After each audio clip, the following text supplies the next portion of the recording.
لا شريك له ونشهد أن سيدنا ومولانا محمدا عبده ورسوله أما بعد قال الله تعالى في كلامه المجيد أعوذ بالله من الشيطان الرجيم بسم الله الرحمن الرحيم تبت يدا أبي لهب وتب ما أغنى عنه ماله وما كسب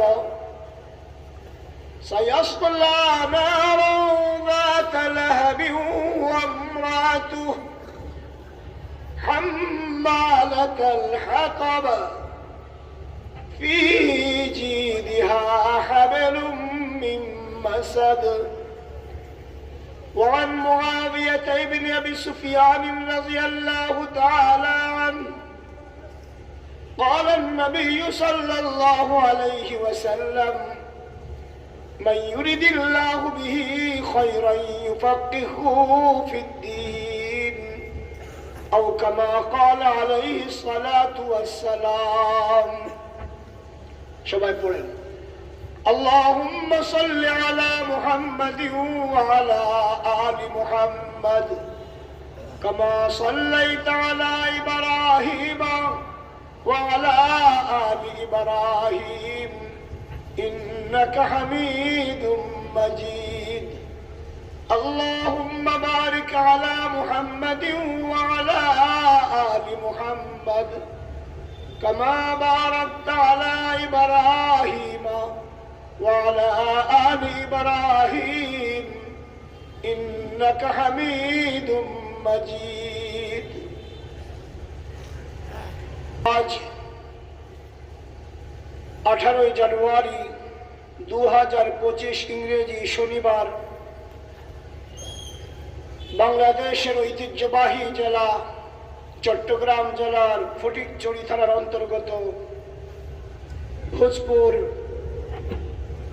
ইসলামী সম্মেলন সংস্থার পক্ষ থেকে আয়োজিত দুদিনব্যাপী তাফসীরুল কোরআন মাহফিলের দ্বিতীয় নবীর আখিরি উম্মত আমাদের শেষ সংবিধানের নাম হলো আল কোরআন। আল্লাহ তাআলা কোরআন পাঠিয়েছেন কি তাবিজ বানিয়ে গলায় ঝুলানোর জন্য? আল্লাহ কোরআন পাঠিয়েছেন কি পানিতে ফু দিয়ে দিয়ে পান করার জন্য? আল্লাহ কোরআন পাঠিয়েছেন কি নতুন বাড়ি করার পর সুকেছে গিলাপ বন্দি করে বরকতের জন্য রাখার জন্য? আল্লাহ কোরআন পাঠিয়েছেন কি মসজিদের তাক বন্দি করার জন্য? আল্লাহ কোরআন পাঠিয়েছেন কি শুধুমাত্র রমজান মাসের তারাবিতে খতমের জন্য? আল্লাহ ৫৫ বছর পেরিয়ে ৫৪ বছর পড়ছে। আমরা বঙ্গবন্ধু শেখ মুজিবের শাসন দেখেছি, শান্তি পাই নাই। জিয়াউর রহমানের শাসন দেখেছি, শান্তির আশা করি নাই। এরশাদ সাহেবের শাসন দেখেছি, শান্তি স্বপ্নেও ভাবি নাই। খালেদা জিয়ার শাসন দেখেছি, শান্তি কল্পনাও করি নাই। সর্বশেষ লেডি ফেরাউন বঙ্গবন্ধু কন্যা শেখ হাসিনার 16 বছরের জুলুম নির্যাতনের শাসন দেখেছি। মানুষের লাশের উপরে যারা ক্ষমতা থাকার চেষ্টা করেছে, যারা রক্তের বন্যা বয়েছে, তারপর ক্ষমতা থেকে দূরে সরে নাই, ক্ষমতাকে নিজের আপন করে নিয়েছিল। ওদের জুলুম নির্যাতনে আলেম ওলামা জেলবন্দি হয়েছে। কারা অভ্যন্তরীণ ছিল, আলেমদেরকে জুলুম করতে করতে কাউকে শেষ করেছে, কাউকে ফাঁসিতে ঝুলিয়েছে, কাউকে জেলখানায় শেষ করেছে, কারো বিবি পাগল হয়ে গেছে, কারো সন্তান মারা গেছে, কারো জেলখানা থেকে বাবা মারা গেছে। এরপর জালেমদের দয়া মায়ার উদ্রেক হয় নাই।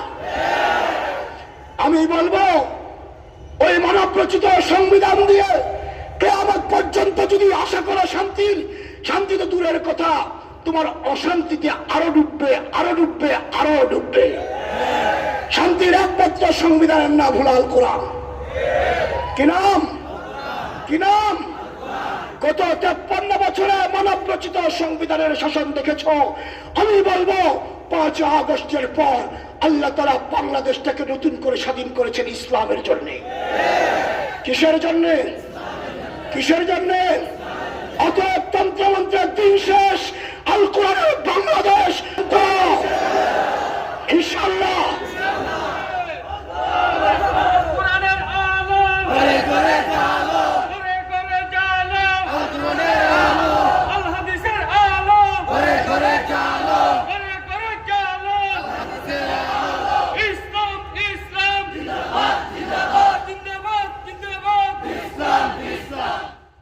লোভে বিক্রি হয় না, কারো লোভে কি হয় না, কারো লোভে কি হয় না, বিক্রি হয় না। মানে রাখো, বর্তমানে তো বেচা কেনার খেলা চলে উর্কিস, ঠিক না ঠিক?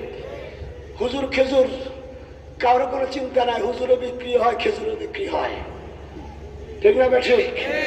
আল্লাহ তাআলা আমাদেরকে এই ষড়যন্ত্রকারীদের ষড়যন্ত্রের হাত থেকে বেঁচে থাকার তৌফিক দান করুন। নিরুপায় হয়ে তারা রাসূলুল্লাহ সাল্লাল্লাহু আলাইহি ওয়াসাল্লামের বাসায় দাওয়াত খাইতে চাইল। আল্লাহ রাসূল হযরত আলী রাদিয়াল্লাহু তাআলা আনহুকে বলেন, আলী, মেহমান আসবে, একটা বকরি জবাই করো। হযরত আলী রাদিয়াল্লাহু তাআলা আনহু বকরি জবাই করলেন। আল্লাহ রাসূল বললেন, সামনের অংশটা পাক করো আর 1.5 কেজির মতো জবের আটার রুটি তৈরি করো। হযরত আলী রাদিয়াল্লাহু তাআলা আনহু গোশত পাকাইলেন, রুটিও তৈরি করলেন। আল্লাহ রাসূল বললেন, আমার সামনে নিয়ে আসো।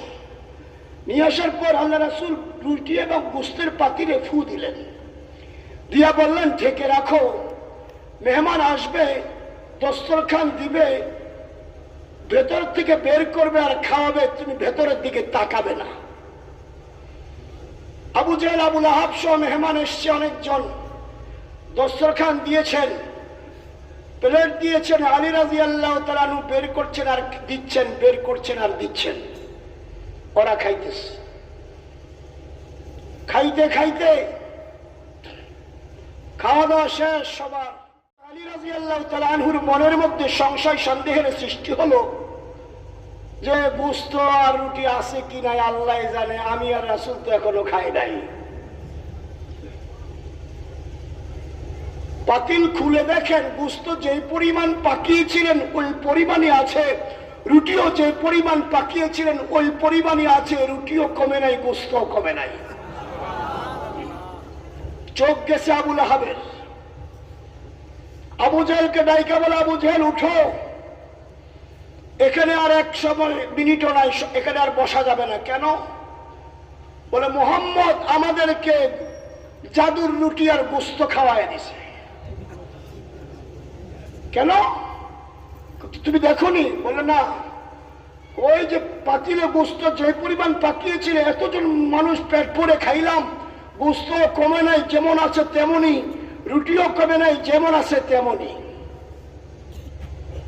যাওয়ার সময় মুহাম্মদ আরবিকে তিরস্কার করে, অহংকার করে আবু লাহাব বলে গেছে, মুহাম্মদ তুমি তো গরিব, তোমার টাকা পয়সা নাই, ধন সম্পত্তি নাই, মনে রাখবা আমার কোটি কোটি টাকা আছে, আমি আমার ছেলে আছে, মনে রাখবা আমি আমার ছেলেদেরকে দিয়া তোমার বিরুদ্ধাচরণ করব।